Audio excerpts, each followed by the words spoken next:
Hi everybody, and welcome back. We're now moving on to our next session. As we all know at Retina UK through our insight survey with the community, and as I'm sure everybody who's attending today knows from their contact with the community, that this community's mental health and mental well-being is a real challenge. So today we have got McCubbin here, who is going to do a presentation about how you might be able to support your client's mental health, and we'll be having a Q&A after that presentation. So please do get your questions in the next sort of 15-20 minutes. So enjoy, and thank you very much.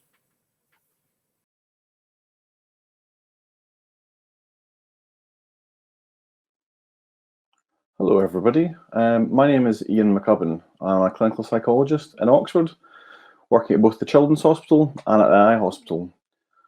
And my work there is funded, as some of you will be able to see in the slide, by a charity called Fight Against Blindness.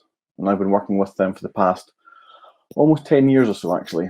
And in this presentation today, I'm going to go through a subject which is hugely close to my heart, and I suspect will be close to the hearts of a great many of you as well, which is supporting kind of your client's mental health. So I know that in the room we have professionals from a great number of different disciplines, health, education, social care, other places, but I suspect many of you have an interest in this area and have asked questions in the past about, I guess, how to do this effectively or well. So hopefully what we're going to do is go through some of the things that I've encountered in clinical practice, and some of the things that I've seen in the literature too, in the research, and hopefully come up with some ideas around how we can do this as effectively as possible.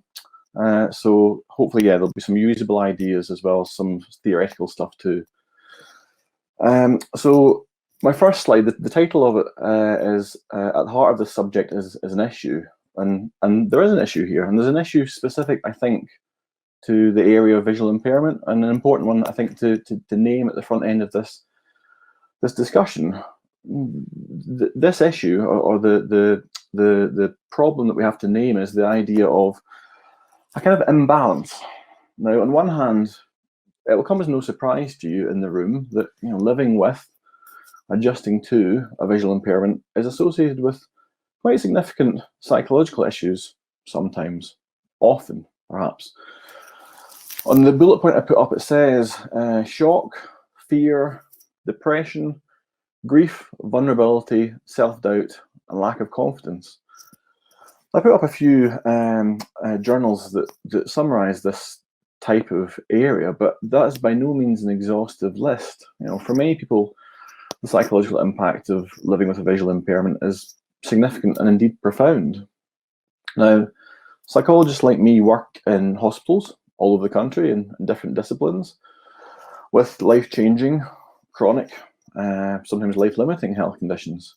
And there's an awareness that the more specialist the therapist or the psychologist is in that field, the more effective they're probably going to be at supporting people presenting with related diagnoses to that area. Specialist knowledge is always helpful. Now, in acknowledging that, we then start to zero in on what the issue is here, which is actually there are very, very, very few specialist mental health professionals working specifically in visual impairment in this country.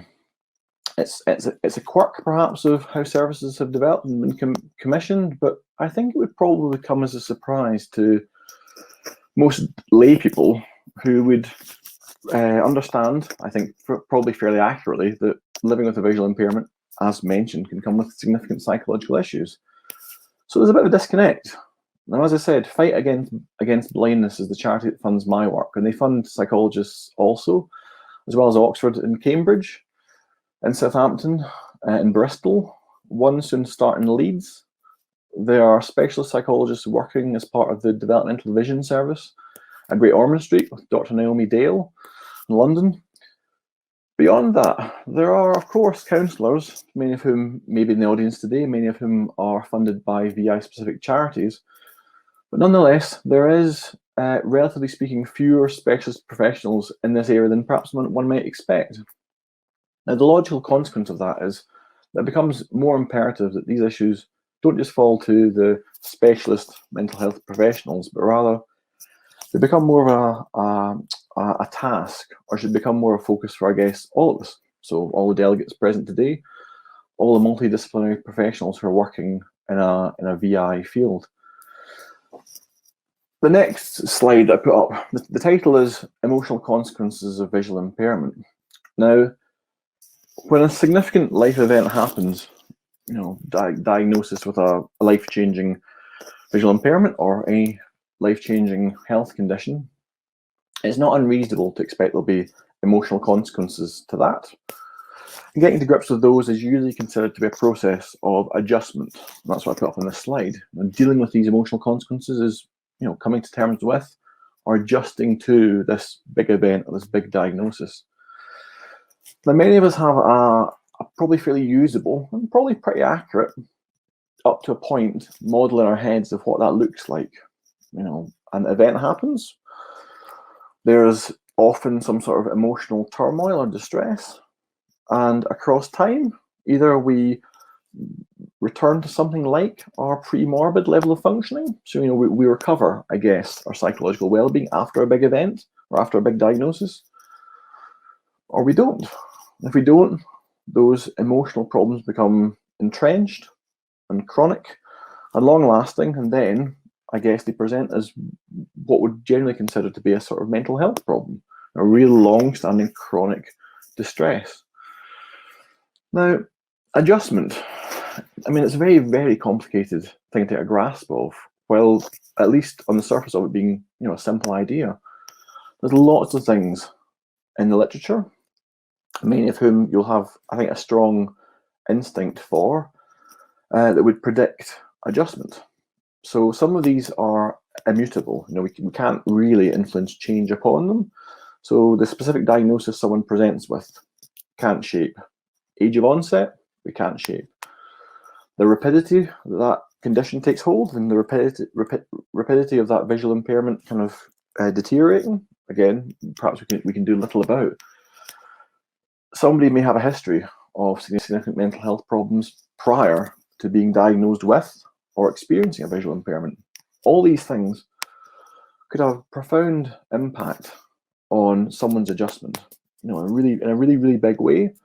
But again, delegates today, you, me, everybody, professionals working in visual impairment, what change can we affect in those things?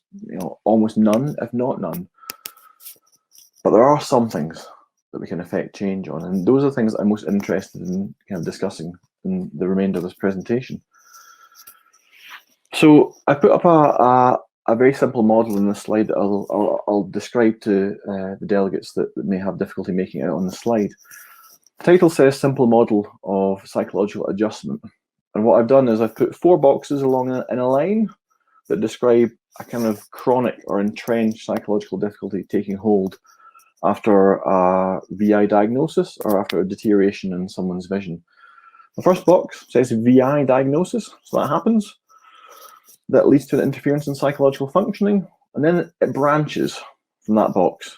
And in one box, it says recovery to pre-morbid psychological well-being. That's sort of what we mentioned in the previous slide, the idea that for the bulk of people, I would say, following the diagnosis of, or a experience of a visual impairment, across time, with the right sort of support and the right sort of factors in place, people will recover to their either pre-morbid or close to level of psychological functioning. The other branch, however, the other box that I put in, is that these psychological issues are ongoing. And in the last box, I put in, having become entrenched, this individual may now get a diagnosis of mental health problems of some sort. This is a pretty simple model, and there are lots of complicated models of psychological adjustment. This is a fairly simple one, but I think it holds true. I think it's not a bad model to hold in mind. It begs the question, I think, how do we, as professionals working in this field, with whatever experience we have in mental health training, I'm familiar, again, many of you will have formal training. There will be counsellors in the room. There may be psychologists in the room. iClinic liaison officers. And part of that role, of course, was designed with one eye on the fact that, of course, psychological difficulties may be part of an individual's presentation in an eye hospital or in a clinic. So I know some of you may have experience in this field and many of you may not, but what can all of us do, regardless of the level of training, to ensure that people we work with are more likely to follow a recovery trajectory rather than a more chronic trajectory path? This is a very, very, very busy slide, for which I will apologise, but I think it was important to put these quotations down verbatim. So this is to do with the idea of what predicts successful adjustment. And what I put on this slide are quotations from 3 different papers, 3 different scientific articles, not recent ones, I might add, ones that have been around for a while, but I think still are influential and important. There are, of course, other ones I could have chosen. I think when I go through these, it will become apparent, as it will in the rest of the presentation, I think that there are predictable factors that overlap amongst much of the literature in this area in terms of adjustment to living with a VI, psychological adjustment. But these 3 quotations, I think, capture some of the key features. So the first one is by Keff and colleagues. I'll read it out to you verbatim because I think it's important to capture. It says, positive outcomes are the result of inclusion in education, living and work situations. The results regarding the importance of support for well-being or behavioural problems with the accent on the importance of support from peers. So what I think this article is pointing us towards is social inclusion and peer support. And I suppose I'll disaggregate those 2 things. I'll delineate those 2 because they're not exactly the same thing, and they kind of lead into factors in the other 2 articles, and I think in subsequent slides. Inclusion is vitally important. Again, many of you will work in education and perhaps social care and health and understand that blocks to inclusion can have a massive impact on someone's psychological well-being. So facilitating that inclusion in whatever domain the individual is seeking to be included in is really key. Support from peers, critically important too. And I think those peers in this study and the peers I mentioned in other ones, they may be sighted peers, but as important, we're talking about visually impaired peers as well. And peers, I think, of course, mean different things to different people, but I suppose individuals with a lived experience as close to the individual that we're worried about as can be engineered or supported. So, similar diagnosis, similar age, you may wish to consider gender, race, you may wish to consider all sorts of stuff. If someone has a very similar lived experience, it may be easier to connect with the challenges that someone is experiencing. Like that probably almost goes without saying.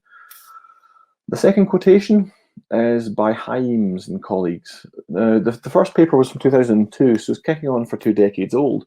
This one's slightly newer, but still is 15, 16 years old.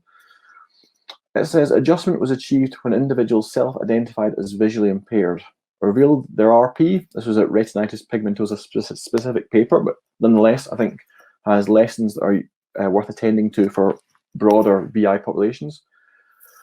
Used assisted devices, made lifestyle changes in order to regain self-esteem and independence. And it says, since the behavioural, lifestyle and psychological changes that constitute adjustment appear to be contingent upon participants' identity as sighted or visually impaired, personal identity was deemed the core category of this model. So the model that's being discussed here is talking about, well, in the first sense, I guess, identity as visually impaired. Again, this is a kind of complicated and in some senses pretty sensitive idea, but transitioning from identifying as a sighted person, or at least holding that idea of oneself implicitly, to internalizing some sense of oneself as visually impaired, kind of taking on that identity.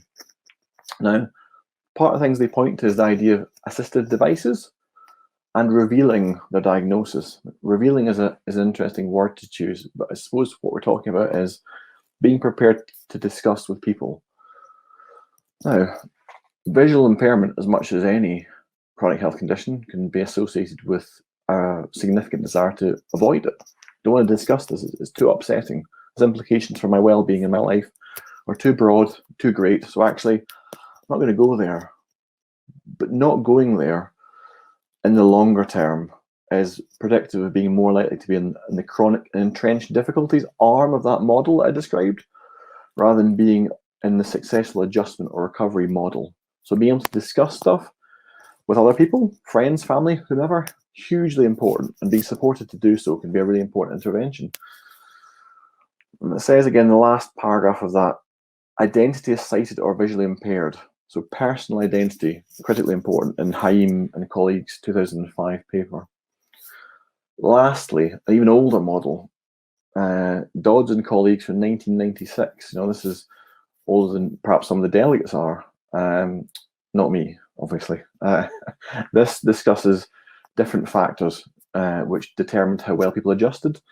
This was a functional analysis. So this was a sort of statistical modeling of questionnaire data to see which of the variables was most predictive of successful adjustment. It mentions low levels of anxiety and depression, high levels of self-esteem and self-efficacy, a high sense of personal responsibility for recovery, positive attitude towards visual impairment, important, and acceptance of one's own visual disability. That's the language they used, visual disability rather than visual impairment. Again, it's an old paper.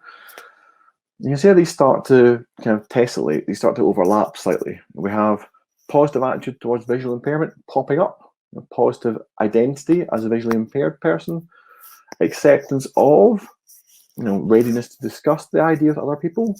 We have sort of core themes that start to emerge around what helps people to successfully adjust to the idea of living with a visual impairment. And again, you can see that much of these things are thematically similar across these three papers. And if you pull up all the literature as it exists, I think if you talk to people in clinic, people's lived experiences, I think, map onto this really fairly completely and fairly successfully.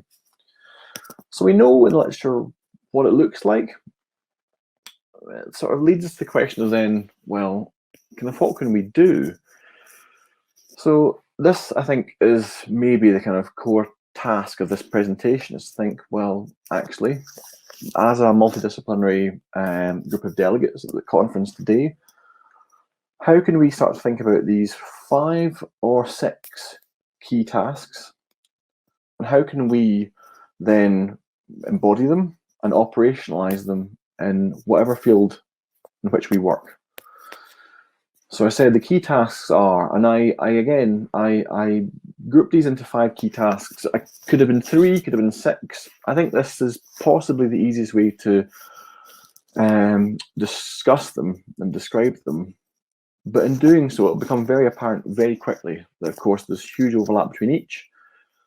And in some senses, rather than thinking about it as perhaps 5 unrelated tasks, you could almost think about it as a process, with each of these tasks providing the jumping off point for the next. I wouldn't say I put them in order, or I haven't put them in an order that I would suggest.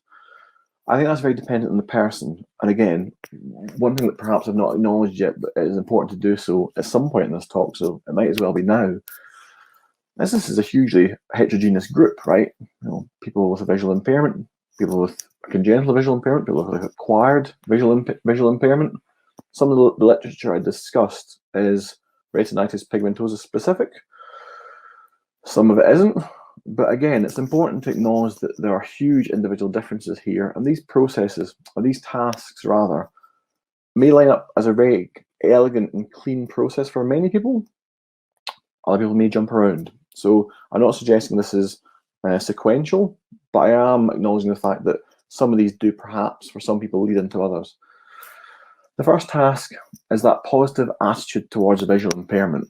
So important in much of the literature that I mentioned in the previous slide.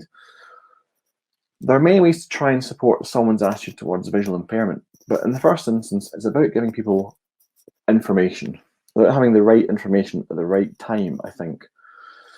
Now, you will all have access to good information from some of the main charities in this field in the UK and abroad, from the NHS, from other areas.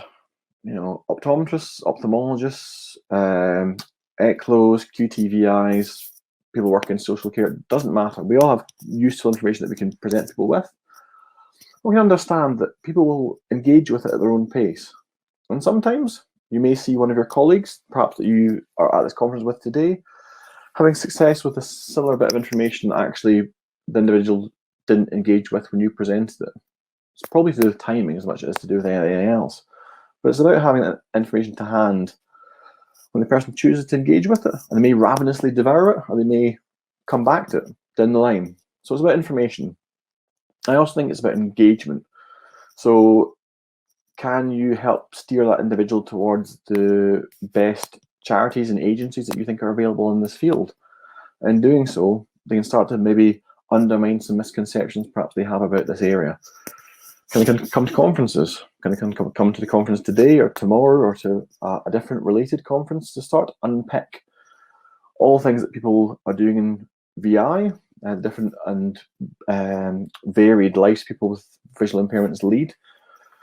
Again, start to just flesh out and broaden their understanding, and in doing so, start to foster this idea of a positive attitude to meet people, meet people with a VI in whatever domain they can meet with them. Again, hugely important. If they can't meet people, or even if they can, to engage with media related to this field. Again, good quality videos you may have access to, or audio clips, or whatever you have to hand you think is appropriate for them and can be accessed by them. Again, we're trying to allow them at their own pace to start moving away from avoidance, probably, to perhaps a more successful and active engagement with this subject, and in doing so, again, broaden the understanding. The second bullet point I put up, the second key task, is for someone to help to start to develop their identity as a visually impaired person. You can see how that is obviously, at least in part, predicated on their positive attitude towards visual impairment. If you want somebody to internalize a positive understanding of themselves as being someone living with a VI, but potentially living successfully, living a rich and meaningful life, you need to first have that positive attitude, so that information to hand. Again, I put in my table in the slide the opportunity to discuss stuff, to have conversations at their own pace with whatever professionals are around, and again, to challenge those assumptions and misconceptions as they arise. You know, I say challenge misconceptions. That sounds like a very potentially abrupt process. I suppose it's just about unpacking stuff. You know, just checking understanding is probably a better frame for it. What do you understand to be the impact? What do you understand to be the implications for your work, or your life, or your social life, or whatever? Oh, okay, well, perhaps I can offer you some information upon people who have managed to do that thing. I suppose that's what I mean, rather than being a more head-on kind of challenging. Again, in terms of developing identity, meeting peers who have adjusted to living with a visual impairment, in this box, I could have put stuff around assistive technologies. As it happens, I put them in the next box, in the next page. If someone has a sense that they can live independently and fully and meaningfully with a visual impairment, they're far more likely to take on their own identity as a visually impaired person successfully. So again, whatever training and whatever assistive technologies they can use to continue living successfully, they boost up their own sense of self-esteem and self-efficacy. To feel sort of resilient in the face of a considerable life challenge will help them to take on this identity successfully. The third point I put down is peer support. The idea of peer support came up repeatedly. Here I'm most interested in the idea of meeting visually impaired peers. Now, in the last 12 months, we've all had a new appreciation for what meeting people potentially is, I think. I'm not hugely sold on the idea of virtual meetings, and of course there's a differential impact on people with a visual impairment sometimes to access some types of media. I appreciate that can be mitigated sometimes, but nonetheless, if people can meet visually impaired peers in person, the sort of support groups that are run by many charities, tremendous. Again, that's not just about sharing ideas about how to cope with stuff, although it can be. It's about the sense of validation that you can get from talking to somebody who's had the same experience and working out, well, actually, it's not just me. There are other people living with this too. And in talking to them, I have a sense I'm not alone. So it's managing isolation as much as it is about swapping ideas or tips. If it's in person, great. If it's virtual, fine. It's maybe not quite as powerful, but it can still be really useful. If it's not a virtual meeting, can it be a forum? Can it be on the RNIB Facebook group or an equivalent Facebook group? You know, how can you access that peer support and start to address isolation? The fourth point I put down was the use of assistive devices. Now, I've already mentioned that. You know, people access adults and children, and of course I work with both, younger adults admittedly, but I do work with both. The VI teams in education can equip people with ideas about assistive technologies, education teams, social care teams. Of course, optometry are excellent at suggesting different types of assistive technologies, from, of course, the very simple with magnifiers, things like that, through to far more complicated and innovative. Accessing them to those means is the formal way to do it, and it comes with a certain level of course, assurance and quality control and follow-up. But if you want to access it through informal means, Googling stuff themselves, research, of course, you guys talking to them about all the assistive technologies that you may be aware of, new apps, could be using earbuds or phones or whatever they are, then great.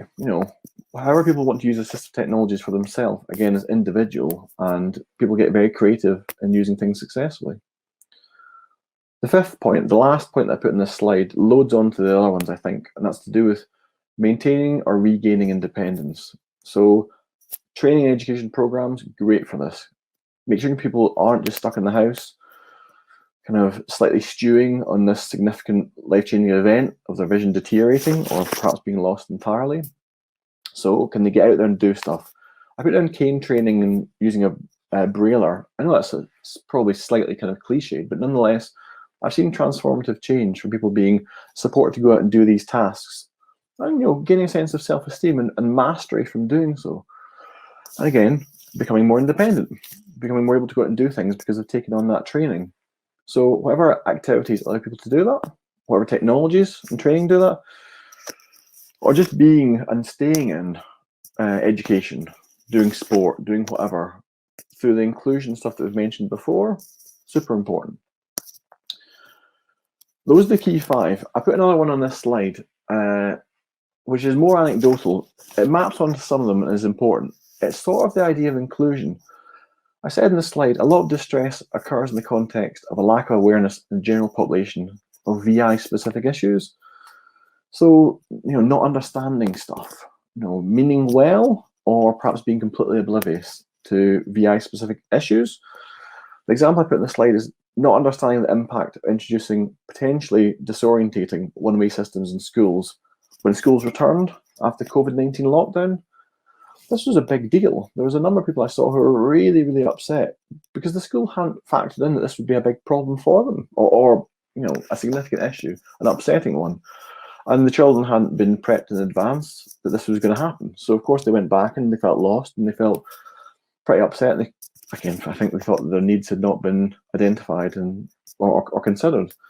Of course, the R&IB had produced great guidance letters you could just print out and give to the school. And professionals like yourselves and potentially like me, having an awareness that these resources exist, mean that kind of nexus point between the, on one hand, the agencies and companies and institutions, which may be oblivious and may mean well or not, and the people who want to access them, this can be kind of bridged successfully by virtue perhaps of the specialist skills and knowledge that you have. This, I think, is a hugely important function of all of us who work in this field. So identifying and managing issues of this nature, understanding when they could occur, preparing for them, kind of smoothing the path, I think is a really key task. I put down a coda to the idea of adjustment. I modified my model. I wouldn't mention that. I'll just describe it for just the sake of simplicity. Adjustment's not necessarily just about returning to your pre-morbid level of psychological functioning, from being distressed by living with a visual impairment when it first occurs, or when a deterioration takes place, or a diagnosis is made, but then being okay or not. There is a third option. The third option is, for some people, a significant life event, some diagnosis, some significant adversity that they experience, can actually lead to a reappraisal of life and its meaning. And actually, after the fact, some people find their lives are not necessarily worse. They may not be exactly better either, but they can be, in some senses, in some domains, enhanced by a new appreciation of what is important in life. I don't think visual impairment is so different to this, actually. And while the literature in post-traumatic growth in VI is not as mature as it is in some areas, I imagine, and in fact I know a number of people who have who have gained new meaning having lived with a visual impairment, and many of you may know them too. So if we are to think about mental well-being in the context of visual impairment, it's important to acknowledge that for some people the change is not necessarily always across time a bad one. There can be positive elements to living with a visual impairment for people's psychological well-being too. Lastly, before I kind of quickly sum up, is of course it's important to know when to refer on. Many of you will understand this, of course, in great detail, and many of you may have referred on people you work with to formal mental health services. If someone presents with chronic depression, with post-traumatic stress disorder, with kind of ongoing and frequent panic attacks, you will probably want to be referring them on to an adult mental health team if they're an adult, or perhaps an improving access to psychological therapy service, or IAPT, if they're an adult, or an adolescent mental health service if they're a child. Again, there's a limit to people I can see in the eye hospital, or the children's hospital, knowing that actually we can't do out-of-hours service. And for some people who are very depressed, or as I said at my second bullet point, a risk of self-harm or suicide, actually they may need wraparound care 24/7 with a multidisciplinary team of experienced mental health professionals to support them. So acknowledging that actually beyond a certain point, it will always be important to remember we may need to refer on to other agencies and to name those. So in summary, finally, I mean, the impact of living with a visual impairment can of course vary enormously from person to person. And for some, there will be a return to pre-morbid levels of mental health, pre-morbid psychological functioning. Across time, people will adjust to, accept, or cope with this diagnosis or this issue. For some people, of course, there won't be. There'll be chronic and entrenched psychological difficulties.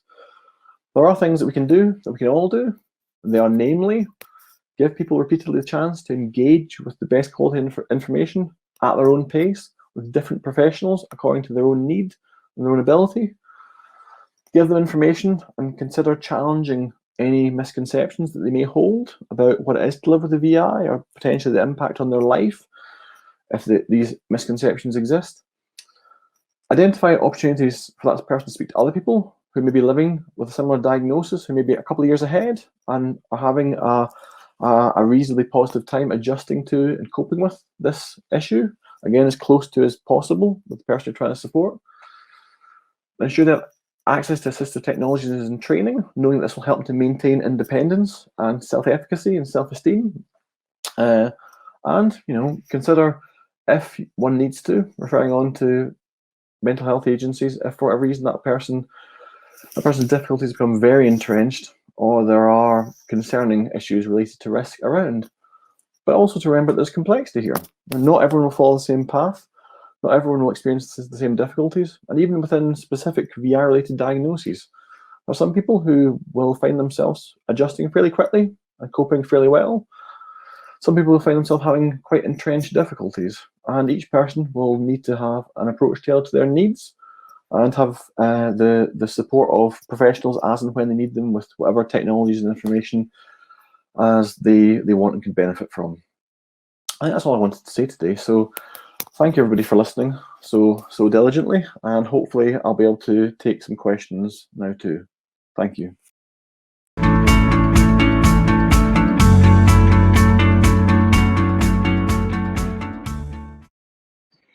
Retina UK is the only UK charity dedicated solely to working for people affected by inherited sight loss. Our vision is a world where everyone with inherited sight loss is able to live a fulfilling life. We're here for you. Information Days, a time for learning and sharing. I didn't know who I could turn to. I felt completely alone, and through Retina UK, I met people like me, other people that were my age and actually had RP. It was the first time I met people and I didn't feel alone. Our events and information days are a great opportunity to meet others, learn about support available, and hear about the latest research. In autumn 2021, we plan to hold face-to-face events in Cardiff and London. Get together with our local peer support groups. You can meet others affected by inherited sight loss at our local peer support groups. We have groups in Birmingham, the east of Scotland, Glasgow, Hampshire, the Isle of Wight, London, Merseyside, Milton Keynes, Oxford and Somerset. More are on the way. These friendly groups usually meet face-to-face but are currently getting together online or by phone. There are often guest speakers. Why not give one a try? This is just to say thank you for hosting the London group sessions online. It was really great to come together, share experiences and have a chat. Now so more than ever, given how all of the pandemic restrictions make it harder to travel and to socialise. Connect online with our Facebook support groups. Our Facebook support groups provide a safe space to connect online with others from around the country and the world 24 hours a day. These include an information and support group and a parent and family group. Visit our website to find out how we can support you. We can only provide services like these thanks to the support of people like Sam. I'm really proud to be fundraising for Retina UK. It's a cause which is really close to my heart, as I have family members with inherited sight loss and wanted to do something tangible to support people in similar situations. Visit www.retinauk.org.uk. Email info@retinauk.org.uk. Call 01280 821 334.